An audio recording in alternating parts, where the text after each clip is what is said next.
This session is all about how technology is changing fashion. We've talked a lot about wearable tech and fashion tech products, but before these go into the mainstream, we want to kind of step back and see how technology is already changing fashion in the industry, and discuss that with another great selection of speakers that we've got here. So we've got Devlioti from Coat London. We've got Anton Dvorakovsky from Style Division and Ivailo Jordanov from Styloko. We're supposed to be joined by Ross Taylor as well. Unfortunately, he can't make it, so I'm taking over as a moderator again, and I hope you're not sick of me. We might open this up for some questions from the public, so if you have some burning questions, raise a hand and get involved in the session. So guys, can you just start by quickly introducing yourself and what you do and the company you work for?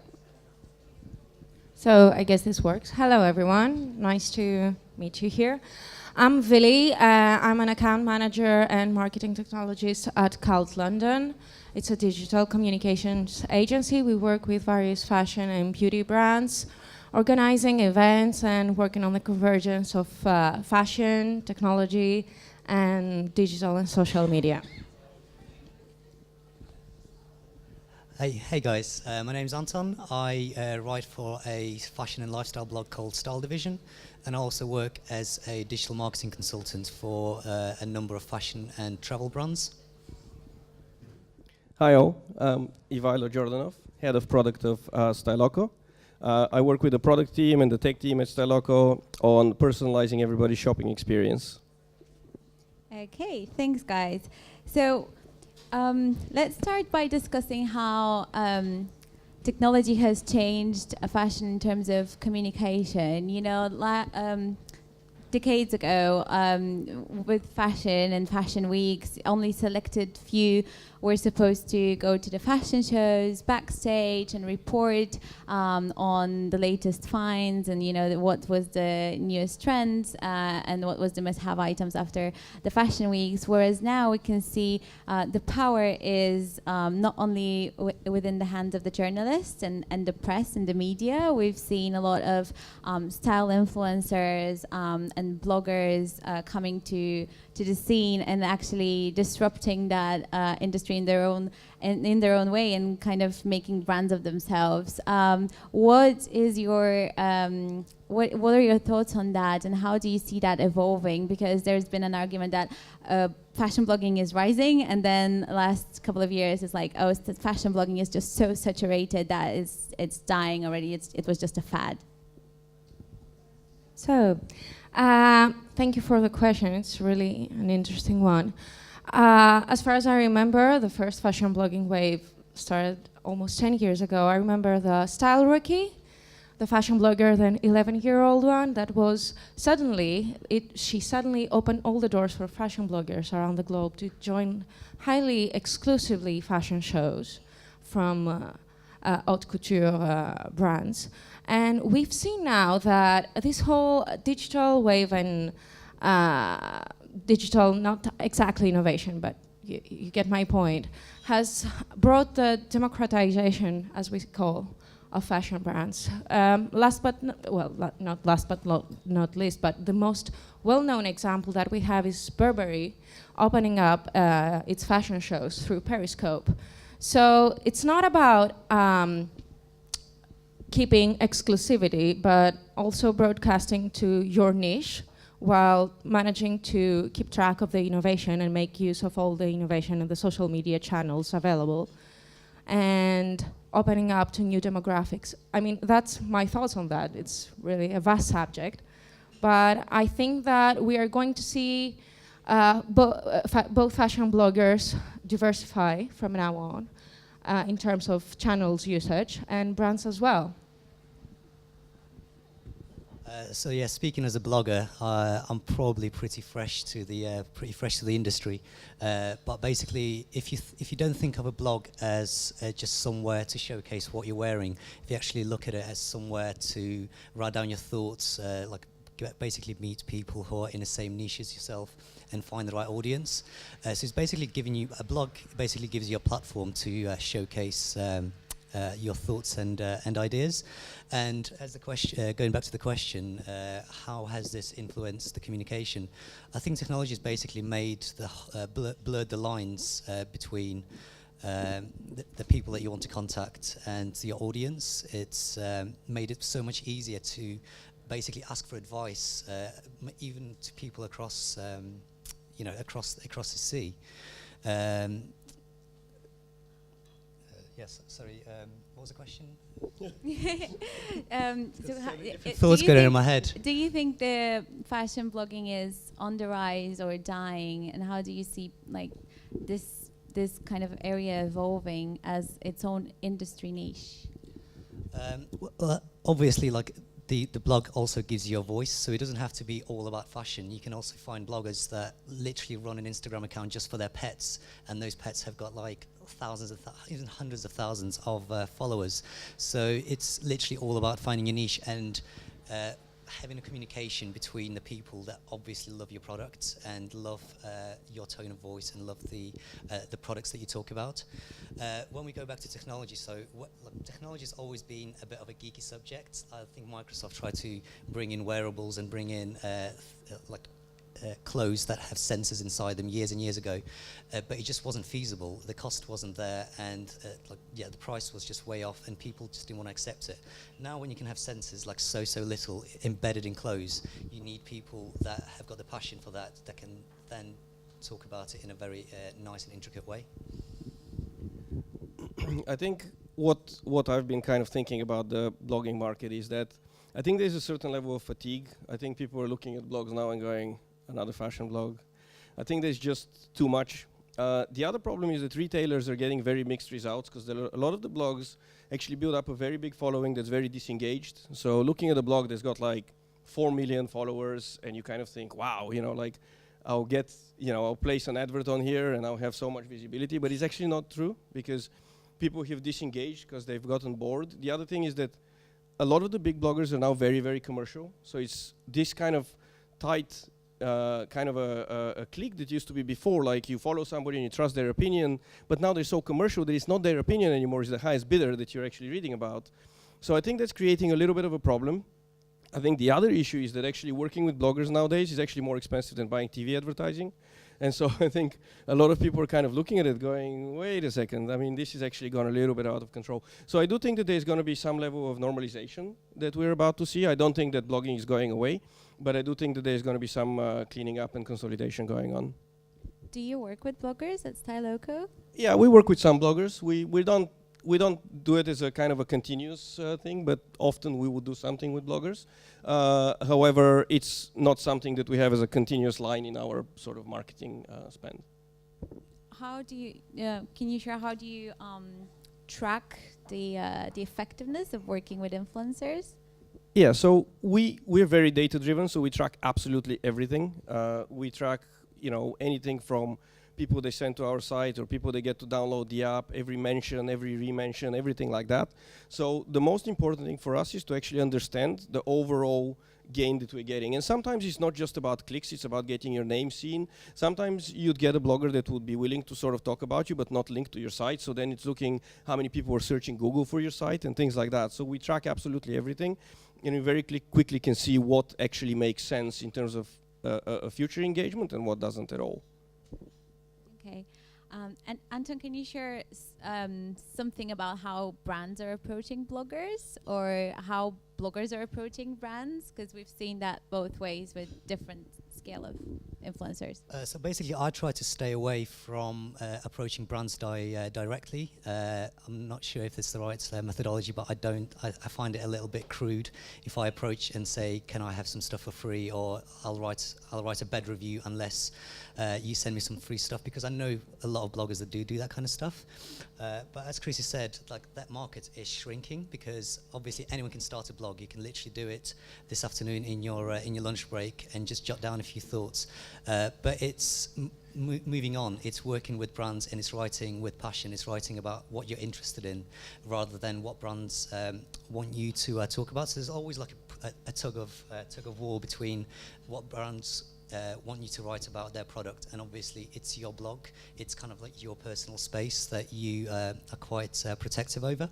But moving back to the lines blurring in technology, it's just made things so much easier. Like, you can take amazing pictures and you can then upload it to your blog, optimize it, and then it'll load on any mobile device. It'll load on anyone's iPad, and that kind of technological possibility just wasn't there before. People used to think that to have a website, you need to run a business, or you need to have like a lot of backing behind you. But at the moment, you can WordPress, it's a free CMS, and then you can either buy a theme, or you can even get a free theme and develop it into something that you want to whatever suits your visual style. In terms of working with brands, it's been a funny old journey. Basically, I started working simply with fashion brands, and it's all about the visual impacts for them. And then over time, I've started working with more travel and technology brands, and it's actually the travel brands that are very forward-thinking in terms of their technology. They're very open to working with bloggers. They love when a blogger, instead of just saying, "We want you to work with us on this, what do you think?" They'll say, "We want you to work on this. Do you have any ideas of how we can then do it to fit your audience? Or do you have any ideas how we can kind of tinker with it?" So at the moment, I'm actually working with a brand. Actually, I can't say the name, but they're a subsidiary of Emirates, the travel company, and basically they want to introduce virtual reality into their marketing mix. So instead of looking at pictures or videos of your next destination, they want you to put on your virtual reality headset, or even use your phone and put it into a Google Cardboard and experience the place that you're going to fly to from the comfort of your own home. So you can literally talk to your girlfriend, your wife, like she wants to go to Egypt. Put this on and you look around the resorts, you look around the hotel rooms that you're going to be staying at, and that's such a more persuasive argument. And me being a blogger is just one part of that whole aspect. It's just me showcasing it to my audience and giving in a few ideas, but the overall concept is very far-reaching than that. Very interesting. And from bloggers becoming celebrities, I want to talk about celebrities becoming bloggers and influencers on their own. So we've seen a few, well, not a few actually, quite a lot of campaigns and brands picking up their the face of their campaign based on their social media following. So Cara Delevingne, Kylie Jenner, what? Yeah, yeah. And Carly Claus just started her own vlogging channel, and we've seen that kind of rising as well. And do you think that is also changing the industry in a way that the brands now, for their marketing campaigns, are not looking for another fresh face, but they're looking for someone with a huge social media following that can distribute their message? Well, to my mind, there is the ideal scenario of how to cater for your audience while using influencers, and there's the not so ideal scenario. So the ideal one is to try and do the influencer mining directly from your audience, because this is where you refer to and this is who you're talking to. So if you cater for your audience, you eventually foster brand advocacy and ambassadorship, and you will manage to generate a whole new, let's say, yield of influencers that truly care about your brand, fashion, or whatever brand. What happens actually is, because of course we have limits in time and budget and everything, is that we're trying to combine and find the perfect match between huge or influential social media following and someone who's instantly recognizable. That's what happens, and that's why we see faces like Carly Claus, Kylie Jenner. They have huge Instagram following, for instance, but are we sure that they're the perfect face for who we care for? Because we are now slowly transitioning from the era of amplification to micro amplification, like talking to the specific audience that resonate with our brand message and achieving even greater results because they will get to share our brand message through their personal experience. So I think that this is what happens now when it comes to influencers. Of course, the higher the reach, the more successful one campaign can be. But we have to also track down the separate KPIs that we have set up from the beginning of the campaign to see whether this was successful or it wasn't, whether it's conversion, reach, or gaining a new audience. It all eventually comes down to numbers. Have we achieved our KPIs? Yes. If yes, then perfect. If no, then we have to reiterate, reconsider, and see what else should we employ towards this direction. Can I just add to that? Basically, there was actually a study done by who's married to Kanye West? Kim Kardashian. That's completely slipped my mind. A study done by Kim Kardashian. No. So basically, they did a study that Kim Kardashian recently launched a product, and she used all her social media strength and all her Instagram followers and Twitter followers, and that's the only marketing that they did. And the results basically were said to be underwhelming at best. So basically, it's the vanity metrics that you have to worry about, because you look at someone's like Instagram followers or Twitter followers, and that initial impression is like, oh well, someone's obviously like taking the time to build up their blog brand, etc. But a lot of the time, that's actually not the case, and you have to be very careful with like who you work with, because like a lot of those numbers can be fake. But then looking at the other side of it, you can actually use like the current content, the current bloggers, to work out your audience. So the example I always use is a company called Timberland, which basically all their marketing messages up to pretty much a year or two ago have been about people who love going outdoors and trekking and basically the outdoorsy type. And then they partnered up with a company called Olapic, which uses user-generated content. And basically, they actually worked with Gap, they worked with Next, and they create pages on your website that pull in certain hashtags or pull in a certain kind of images that your audience is already uploading to Instagram. So it's basically taking advantage of content that's already been uploaded. And then they apply their own analytics on top of the images. And what Timberland have found is completely new audience that they didn't know existed, which was basically city boys, city girls that like to go outdoors like once in a while, maybe take some photography pictures, like camp out, but they're not crazy about it. And basically they didn't even know this audience existed, and by reverse engineering, so to speak, they found a completely new audience, and their visuals, like basically those findings then influence their visual, influence their social media strategy, literally up to like this year.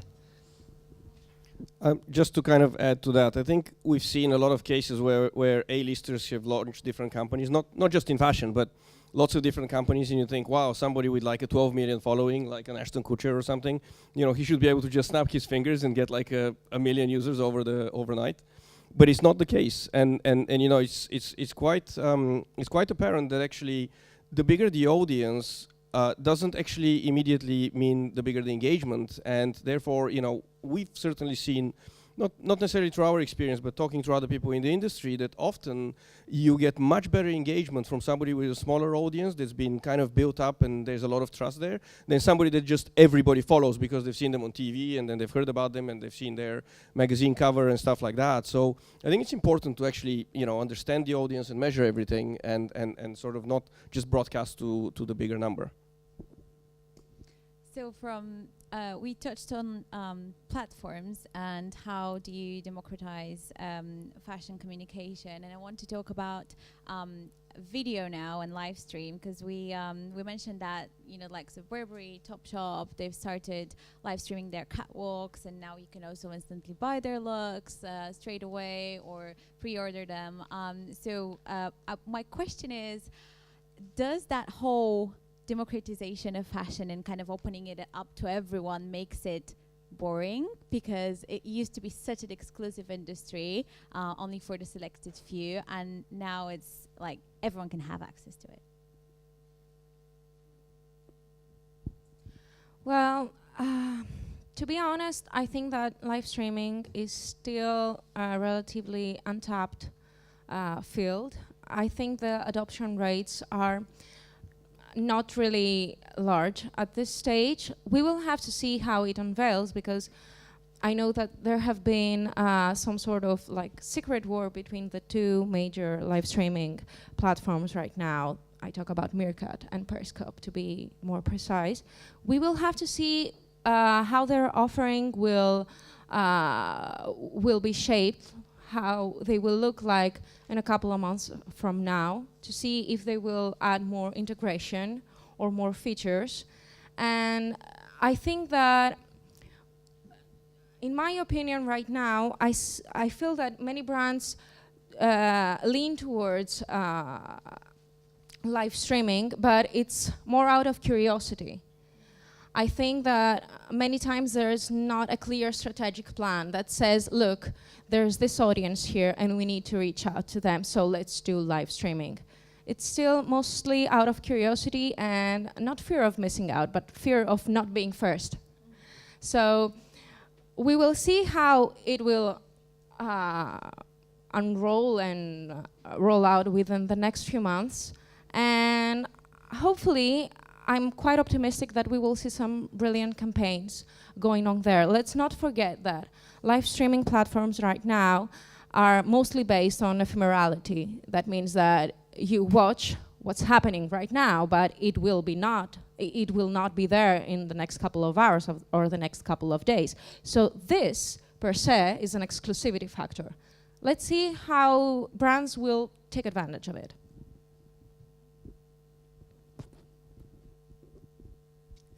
Yeah, I completely agree. I mean, basically, things like Periscope and Facebook mentions to a certain extent really bring the user into that experience. It's much better method of storytelling by bringing the user into the experience with you.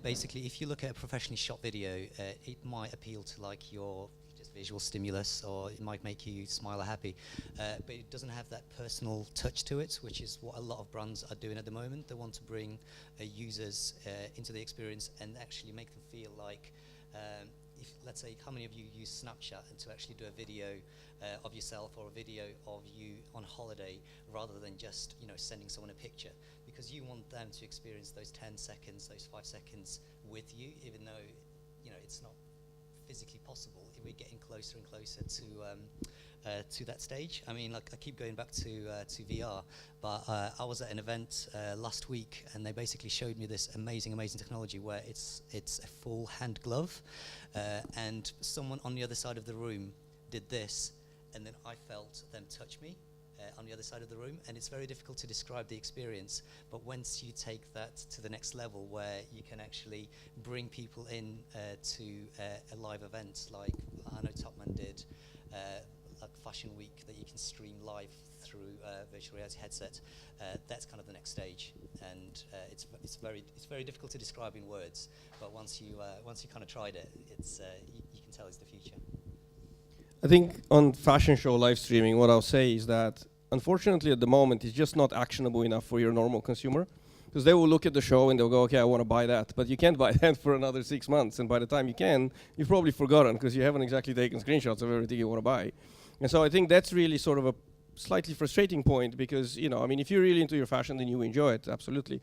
But a normal consumer just wants to buy new clothes and sort of look at what's coming out. But because it's not actionable, I think at the moment it's a little bit behind on adoption.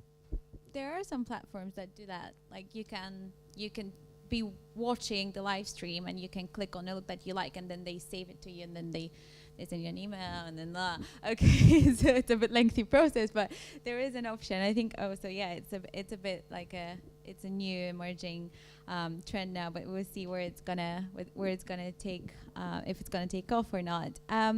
And lastly, I wanna, because we have 5 minutes to wrap up, I want to talk about the data. So Styloko, can you tell us at Styloko what sort of data are you tracking? How do you see that enhancing the shopping experience? And do you see perhaps there's so much data going on, then now every single provider or social network knows so much about you, and they can recommend so much stuff to you. So I was just wondering, does that recommendation takes away the excitement of finding and discovering stuff? So we track everything that the user kind of interacts with the site, and we basically try to create a fashion fingerprint of the user to understand what they like and what they don't. And by everything, I mean the products they look at, the products they click on, the products they add to their personal space, products they spend more time looking at. And then we take all the data points around those products, everything from color, pattern, type of product, price range within its category. And we apply sort of algorithms to say, okay, so this is what this user's shopping experience looks like. The challenge with all that is that people's shopping experience changes all the time. So today somebody goes to the site looking for a designer pair of shoes because they're buying sort of an investment pair that they buy once every 3-4 months. And then tomorrow they come to the site and they just want to buy a cheaper pair of shoes. So the biggest challenge is to understand, when you take that data, how do you apply it to personalize the user shopping experience at every one point? Today versus tomorrow versus the next day. And so we certainly see, since we've started personalizing the experience, we've seen a huge change in conversion. Our conversions have really gone up quite a lot. Our traffic is incredibly targeted towards our retail partners. We hear that all the time. And personalization has actually become quite a big word at the moment. Everybody is looking to personalize anything from user communication, from the emails that are sent to users, to what the user sees when they go to the website, to the first product that they're shown and stuff like that. So this is really a very big area. Everybody now has, data science teams. I mean, Net-a-Porter has a data science team. ASOS has a data science team. Selfridges is building a data science team. And everybody wants to understand how can they actually optimize everybody's experience and make it better every time they come back. And the purpose for that is that there's so much choice that actually you can't expect the user. I mean, if you go to Net-a-Porter if you go to Styloko, we have 1 million products. Nobody in their right mind is going to look for 1 million products. And it's sort of understanding what are the products that we're going to show to the user, the 10 products they should look at right now with the highest chance of them buying one of them. I'm sorry to interrupt and add some things again. Regarding data, I would say that, well, for better or worse, social media feeds and digital media in general are the new prime time. So we have to make the difference here. When we talked about prime time in the glorious TV era, we could only trace back the key demographic indices like age and how many viewers tuned in at a particular time, and that was that. Right now we have much deeper granularity. Not only do we know the age of the people that are following us or interacting with us or viewing our updates, but we also know their behavior. We can talk to them in person and use their name, and that's okay. And also Google's getting much better, not that it wasn't before, it's getting much better at understanding data. I think they said it's something like this year or next year we're going to collect more data than we have in the previous 20, and it's because people are willingly giving this information away. And it's not just data you willingly put in, it's all your location data, all your searches. Because what is a search? When you type something, you're showing intent, you're showing interest in that specific thing that you're searching for. So people are thinking that search will influence this AI that Google's working on, but many in the industry actually believe it's the other way around, that basically we're telling it what people search for. So there's actually quite a big prediction that in the future Google's going to have one big product, which is AI, which they will pretty much sell to websites like Topman. So instead of having a search bar in the corner of the screen, you'll basically say, okay, I'm going to a formal event tomorrow. I need something, to match my style, and it'll use this data that it has on you, personalized data, body measurement data, to find the perfect outfit, or at least suggest outfits to you that then you can use your own kind of choices to select.